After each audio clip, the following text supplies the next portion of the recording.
बातमी पुण्यातून संतश्रेष्ठ ज्ञानेश्वर माऊलींच्या पालखी सोहळ्यातील मानाच्या अश्वांनी आता पुण्यातील श्रीमंत दगडूशेठ हलवाई गणपतीला अनोखी मानवंदना दिली। अश्वांनी मंदिराच्या थेट सभामंडपामध्ये प्रवेश करून गणरायाला वंदन केलं। त्यावेळी ज्ञानोबा माऊली तुकाराम माऊली माऊली आणि गणपती बाप्पा मोरयाचा जयघोष झाला। मंदिरात भाविकांनी अश्वांचं दर्शन घेण्यासाठी मोठी गर्दी केली होती।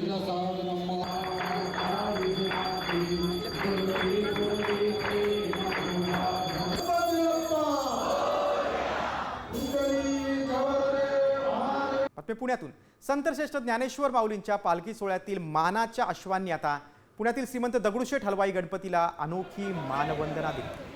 अश्वांनी मंदिराच्या थेट सभामंडपामध्ये प्रवेश करून गणरायाला वंदन केलं। त्यावेळी ज्ञानोबा माऊली तुकाराम माऊली माऊली आणि गणपती बाप्पा मोरयाचा जयघोष झाला। मंदिरात भाविकांनी अश्वांचं दर्शन घेण्यासाठी मोठी गर्दी केली होती।